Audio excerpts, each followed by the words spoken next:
जी, आज मैं जिस टॉपिक पे बात करूँगा वो है पेडिकुलोसिस कैपिटस, जिसे आम ज़बान में कहते हैं कि बच्चों के सर में जुएँ पड़ गई। ये वालिदैन बहुत ज़्यादा इससे परेशान रहते हैं कि उनके बच्चों के सर पे जुएँ पड़ गई हैं और इनको कैसे इसका इलाज कैसे किया जाए। तो सबसे पहले तो मैं बताऊँगा कि ये फैलती कैसे हैं और इसके सिम्पटम्स क्या होते हैं और फिर इसका इलाज क्या होता है। जब बच्चे बहुत ज़्यादा क्लोज़ बैठते हैं तो उनके बाल जब इन कॉन्टैक्ट आते हैं एक दूसरे के साथ तो ये जुएँ एक बच्चे से दूसरे में ट्रांसफ़र हो जाती हैं। जब ये जुएँ सर में आ जाती हैं तो ये बच्चे के सर में से उसका खून चूसती हैं और जिससे बच्चा कमज़ोर हो जाता है। इसके साथ उसको बहुत ज़्यादा स्वेयर इचिंग शुरू हो जाती है, ख़ारिश। स्पेशली ये गर्दन के एरिए में, कानों के पीछे और छोटे-छोटे रेड बम्प्स बन जाते हैं, जिसकी वजह से वालिदैन बहुत परेशान होते हैं। वो कहते हैं जी इन बच्चों को एलर्जी हो गई है, मगर असल में उनके सर में जुएँ होती हैं जो कि एक एलर्जिक रिएक्शन कर रही होती हैं, जिसकी वजह से उन बच्चों के सर में बहुत ज़्यादा स्वेयर ख़ारिश होती है। जब वो बहुत ज़्यादा अरसे तक नाखूनों से ख़ारिश करते हैं तो उसके साथ इन्फेक्शन भी डेवलप हो जाता है। तो जब बच्चा हमारे पास आता है तो हम मैग्नीफाइंग ग्लास में देखते हैं कि उसके सर में जुएँ और निट्स जिन्हें आम ज़बान में लीखें भी बोलते हैं, ये जो हेयर शैफ्ट्स होते हैं, बाल उनके ऊपर चिपटे होते हैं। ये उनके जो खाली एग शेल्स होते हैं जो कि बताते हैं कि अभी यहाँ पे जो है ना जुएँ पड़ गई हैं। तो हम पेशेंट को मैग्नीफाइंग ग्लास से देखते हैं। इसके अलावा वालिदैन को इंस्ट्रक्ट करते हैं कि वो जो फाइन टूथ कोम्ब है वो करेंगे और उसके साथ देखेंगे कि बच्चे के सर में जुएँ हैं या नहीं। जब ये कंफर्म हो जाती है तो उसके बाद हम उसका इलाज शुरू करते हैं। इलाज बहुत सिंपल है। इसमें 1% परमेथ्रिन लोशन जो हम इस्तेमाल करते हैं, हमारे मुल्क में नहीं आता मगर ये एक शैम्पू की शक्ल में आता है।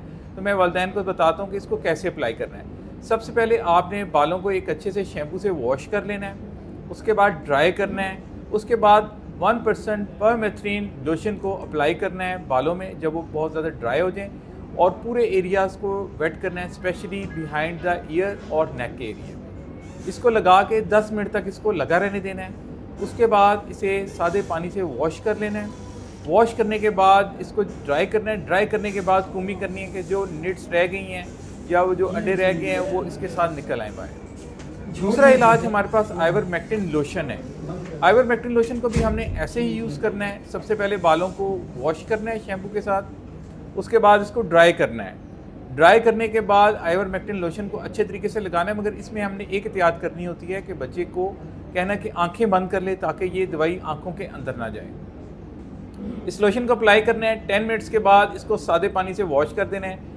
अगर शैम्पू करना है तो तकरीबन 24 घंटे के बाद शैम्पू करना है, ताकि समटाइम ये होता है ये जो लोशन होता है इसकी जो दवाई होती है बालों की शैफ्ट्स के साथ लगी होती है, जब हम शैम्पू जल्दी कर देते हैं तो वो फिर दवाई वहाँ से धुल जाती है।